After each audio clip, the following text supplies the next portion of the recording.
हरे Krishna. Gita wisdom series में आप सभी का पुनः स्वागत है। चौथे अध्याय के श्लोक क्रमांक 16 से लेकर 20 तक आज हम चर्चा करेंगे। साधारणतः ऐसा कहा जाता है कि कर्म एक ऐसा रेस्टोरेंट है जहाँ पर किसी भी व्यक्ति को जाकर ऑर्डर नहीं करना पड़ता है। हमें वही खाने को मिलता है, वही हमारे टेबल में आता है जो हमने जीवन भर पकाया है। अर्थात हमारे कर्मों के अनुसार ही हर एक व्यक्ति को इस जगत में सुख या दुख भोगना पड़ेगा। और ये केवल वैदिक ट्रेडिशन में कर्मा नहीं है, हर एक ट्रेडिशन में, हर एक रिलीजियस ट्रेडिशंस में है, मोरालिटी में, हर जगह कहीं ना कहीं। जैसे बाइबल में वर्णन है, what you sow so shall you reap. जो आप बोओगे वही उगेगा।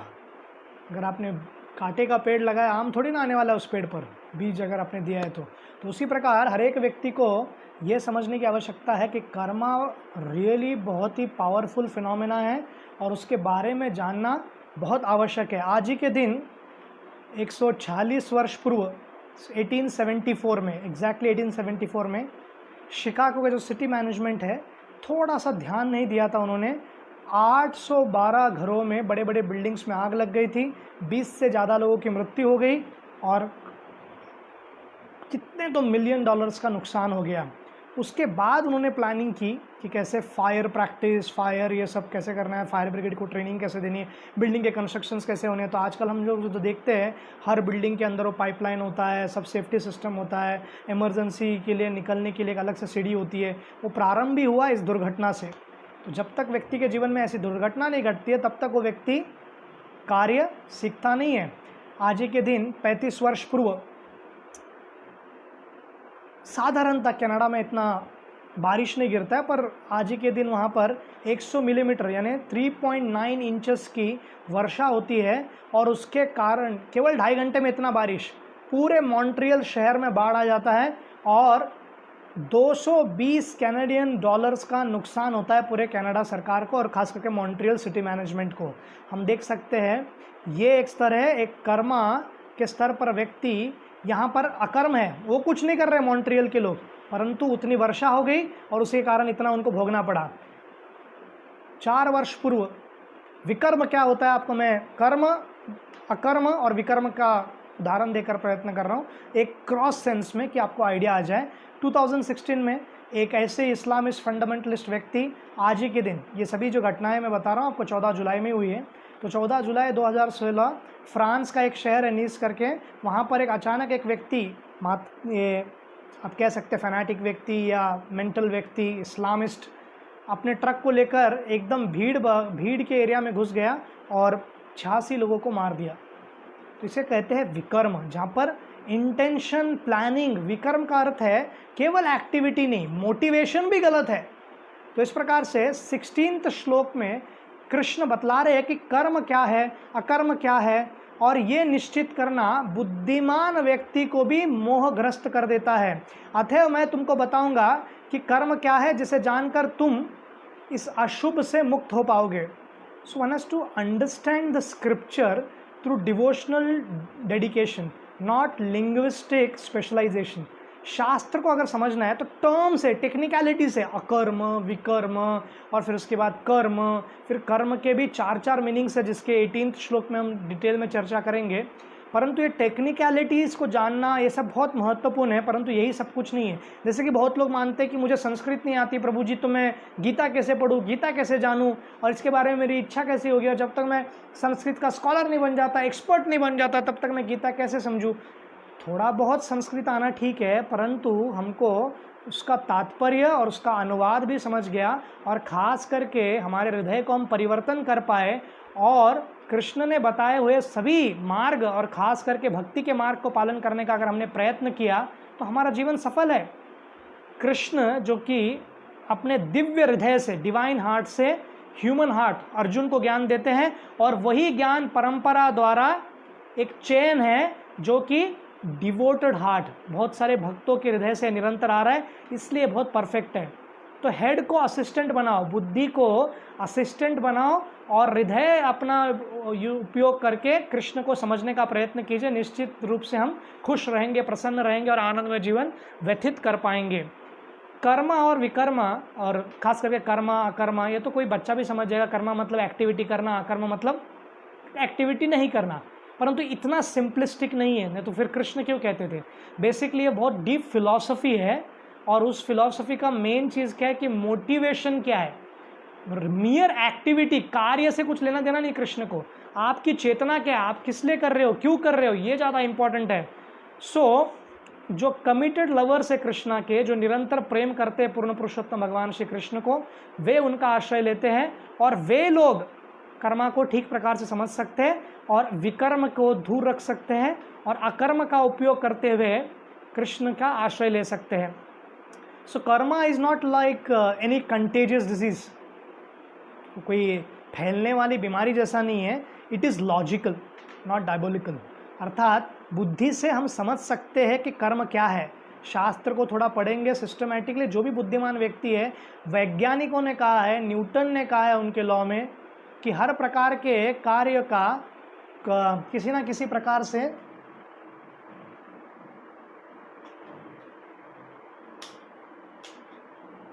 वे रिएक्शन निश्चित रूप से आता है। तो हमें यह समझने की आवश्यकता है कि कैसे इसको डीप में समझने का प्रयत्न करें, ध्यान से समझने का प्रयत्न करें। तो हमें पता चलता है कि कैसे कि कर्मा, ये हालांकि लगे बहुत गुह्यम है, हालांकि लगे कि बहुत ही रेयरिटी है, परंतु इसको समझा जा सकता है। सो 19 to 24 के बीच इन एक्शन, अर्थात जो अकर्म है वो कर्म में कैसा है, और कर्म और अकर्म में अंतर क्या है, इसका जानने का कृष्ण बतलाएंगे। परंतु 18 श्लोक में वो कहते हैं कि कर्म की बारीकियों को समझना अत्यंत कठिन है, अतः मनुष्य को चाहिए कि वह यह ठीक से जाने कि कर्म क्या है और विकर्म क्या है और अकर्म क्या है। तब वो 18वें श्लोक में कहते हैं कि जो मनुष्य कर्म में अकर्म, ये थोड़ा बहुत ही टेक्निकल है, जो मनुष्य कर्म में अकर्म और अकर्म में कर्म देखता है, वही सभी मनुष्यों में बुद्धिमान है, और सब प्रकार के कर्मों से प्रवृत्त रहकर वो दिव्य स्थिति में रहता है। अर्थात ये बहुत श्लोक भी बहुत टंग ट्विस्टर था, ट्रांसलेशन ही इतना टंग ट्विस्टर है, और ब्रेन ट्विस्टर भी है। बुद्धि भी लगानी पड़ेगी और जीभ भी थोड़ा आपको घुमाना पड़ेगा, तब जाकर अकर्म में कर्म, कर्म में अकर्म, तो ये सब समझना इतना आसान नहीं है। तो 4 प्रकार के कर्मा का 4 मीनिंग्स निकल सकता है। पहला है कर्ता या कार्य, एक एक्शन। सेकंड है जो भी आपने किया है ये कर्मा के कारण आपका हो रहा है, आपका कर्मा अच्छा करो, इसका मतलब क्या, एक्शन, आप अच्छे से कार्य करो। अरे तुम्हारे कर्मों के कारण तुम भोग रहे हो, ये रिएक्शन है। Second, system of actions, action reaction का जो सिस्टम है, मतलब ये कार्य आपने किया, इसके लिए आपको रिजल्ट मिला, तो ये कार्य का रिजल्ट आपको जो मिला है आपका कर्मा के कारण हुआ है। फोर्थ है वन टाइप ऑफ कर्मा, एक प्रकार का कर्मा, माने कर्म, अकर्म और विकर्म में जो शुद्ध कार्य है, जो पुण्य का कार्य है, पायस एक्टिविटी है, उसे भी कर्म कहा जाता है। सो अकर्म का भी 2 कैटेगरी, एक है कुछ करना ही नहीं, इनएक्शन, दूसरा है एक्शन है दैट प्रोड्यूसेस नो रिएक्शन, कार्य करते हैं परंतु उसका कोई रिएक्शन नहीं आता। तो ये सेकंड कैटेगरी का उदाहरण पहले लेते हैं। समझिए भारत के सरहद पर एक फौजी है और उसे कहा गया है कि अभी चीन अगर गलवान वैली में फिर से कुछ छेड़खानी करे तो आप आक्रमण करो, और जो योद्धा वहाँ पर अपने कौशल्य को दिखाएंगे तो उनको परमवीर चक्र और बहुत सारे अनेक प्रकार के गैलेंट्री अवार्ड्स मिलेंगे।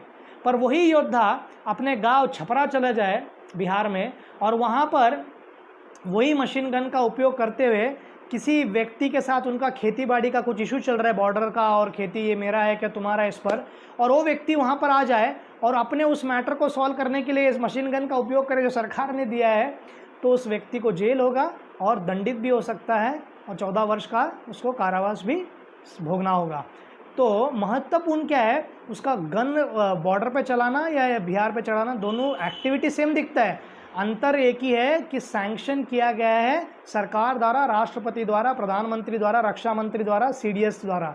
तो ये जब व्यक्ति, उनके सैंक्शन द्वारा ही व्यक्ति जब कार्य करता है तब उस कार्य को महत्व दिया जाता है और उस प्रकार से उसकी प्रशंसा भी होती है। उसी प्रकार हर एक कार्य अगर हम निष्कपट भाव से, बिना कोई आसक्ति करते हुए, निस्वार्थ रूप से करने का प्रयत्न करेंगे as an offering to Krishna, एक भेंट करके कृष्ण की सेवा के लिए, तो वो सबके रिएक्शंस किसी व्यक्ति को आता नहीं है।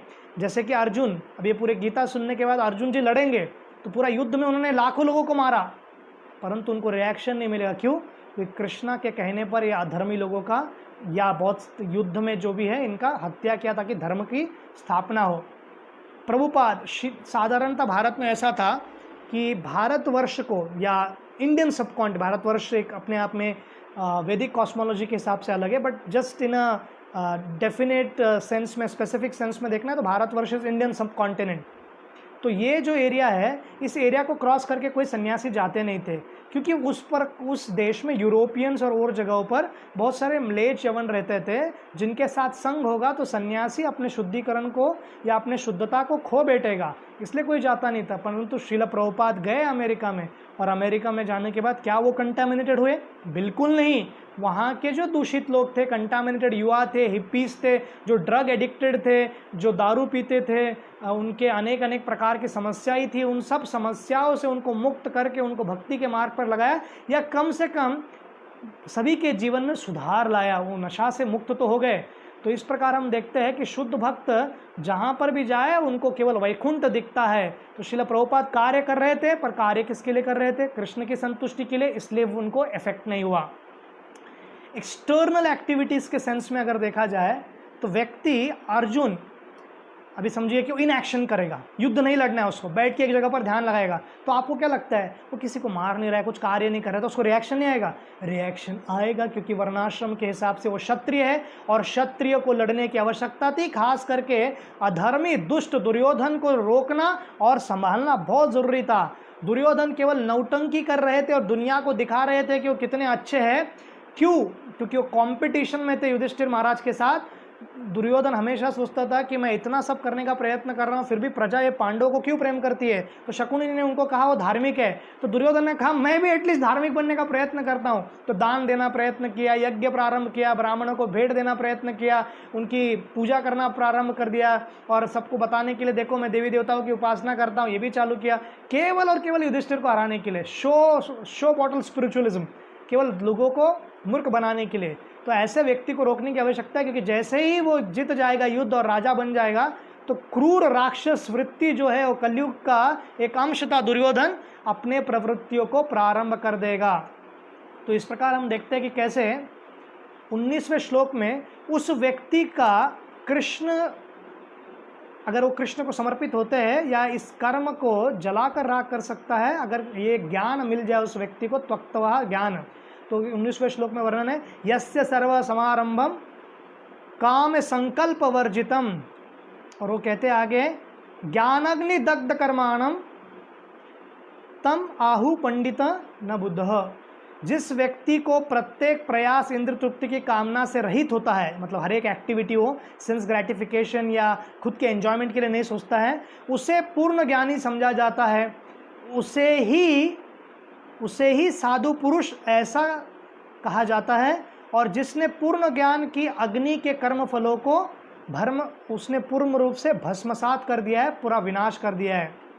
तो यहाँ पर कॉल क्या है? यहाँ पर कृष्ण क्या कह रहे हैं? इनएक्शन के लिए नहीं कह रहे। तो call is to selfless service with no other ulterior motives, या मोटिव हायर मोटिव रखते हुए कि कृष्ण को संतुष्ट करना है। और स्पेसिफिकली यहाँ पर वो काम पर चर्चा करें, 3rd चैप्टर से यही थीम है। और जेनेटिक या जनरली देखा जाए तो जो हमारी स्वार्थी इच्छा है उसको मारने का प्रयत्न कर रहे हैं। कृष्ण कह रहे हैं कि आप सेल्फिशनेस को छोड़ो, स्वार्थ को छोड़ो और कार्य करो। बेसिकली एक्सटर्नली कार्य छोड़ने की आवश्यकता नहीं, जो अर्जुन को अब तक लग रहा था। यहाँ पर वो देखते हैं कि are we mistaking the causal to be casual, अर्थात जो सब कर्म, जो बुरे कर्म है वो सब दुखों का कारण है, क्या उसको हम कैजुअली ले रहे हैं? अब जब भी एयरवेज से ट्रैवल करते हैं ट्रेन में, तो बहुत सारे जो सेवा करने वाले व्यक्ति रहते हैं उस एयरलाइंस के या रेलवे के, खास करके राजधानी में, आपको पूछते हैं वेज और नॉन वेज। ऑफकोर्स फॉर्म में हम फिल करते हैं बहुत बार, अगर नहीं है, हमने बुक नहीं किया तो पूछते हैं। तो हर एक व्यक्ति के इसमें प्रश्न आता है और वो उस प्रश्न का उत्तर देना होता है व्यक्ति को। परंतु यहाँ पर देखते हैं कैसे गीता विजडम बताता है कि हमारे जीवन में सब कुछ चॉइसेस का कोई ना कोई कारण है।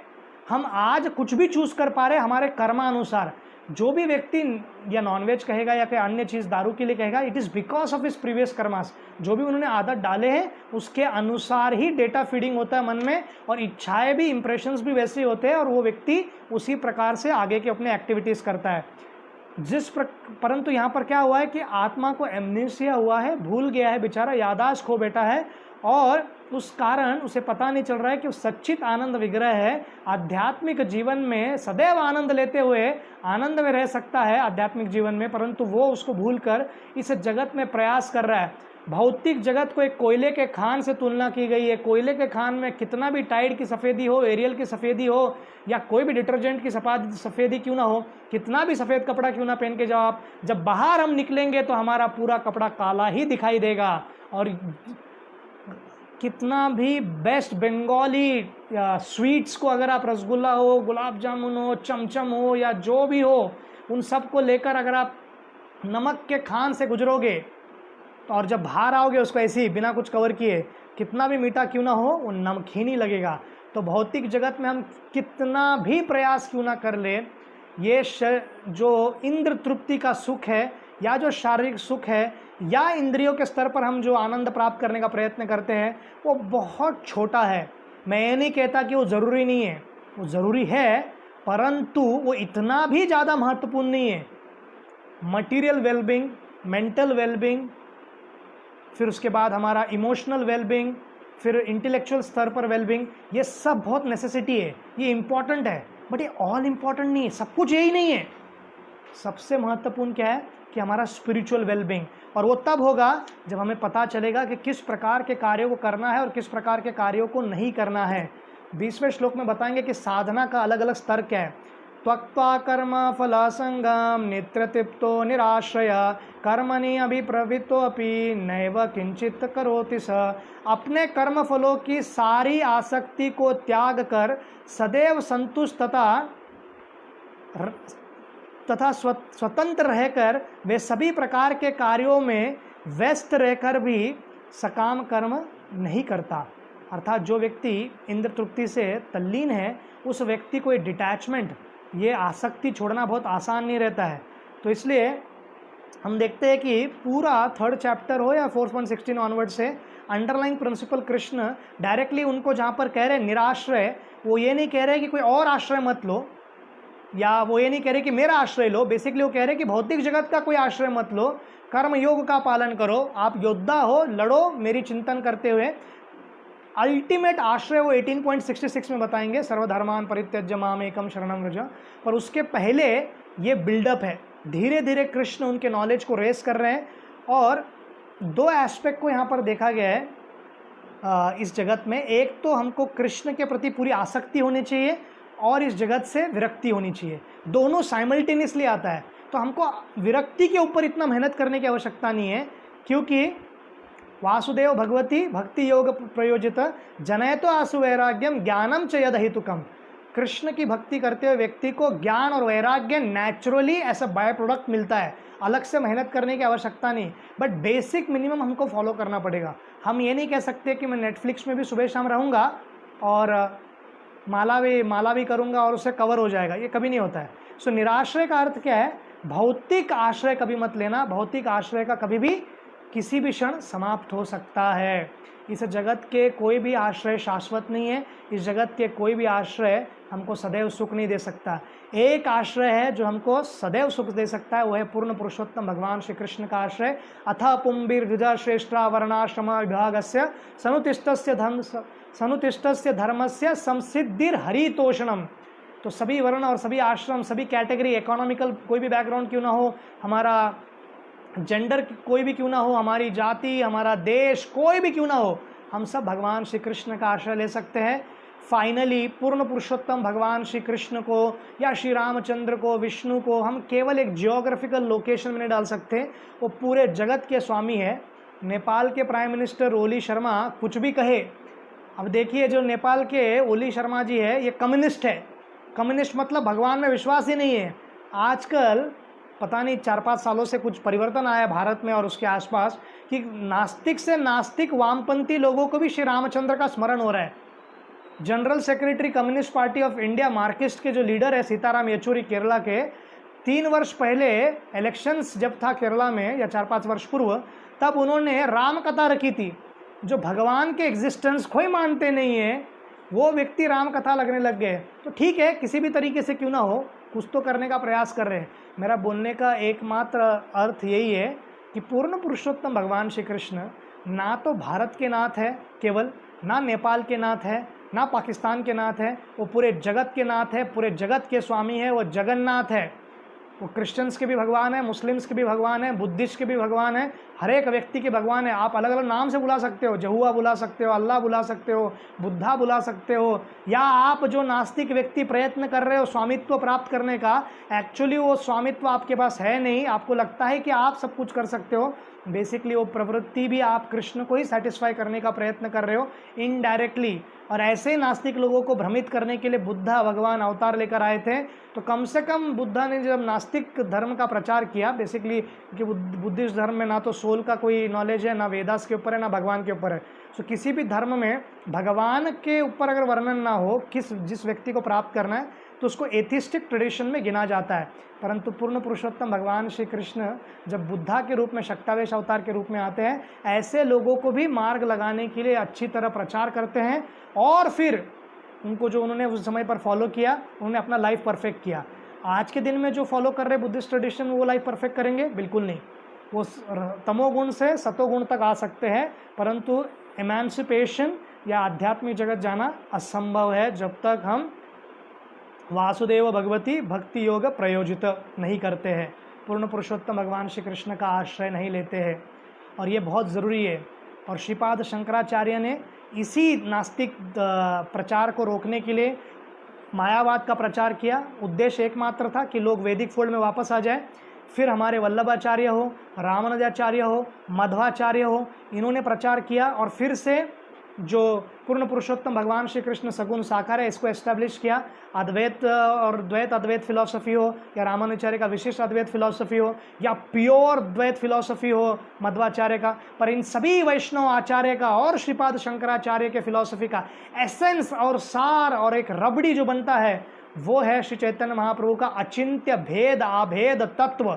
पूर्ण पुरुषोत्तम भगवान श्री कृष्ण और जीवात्मा में साइमल्टेनियस वननेस है और डिफरेंस है। वननेस क्या है? हम भी सच्चिदानंद है, वो भी सच्चिदानंद है।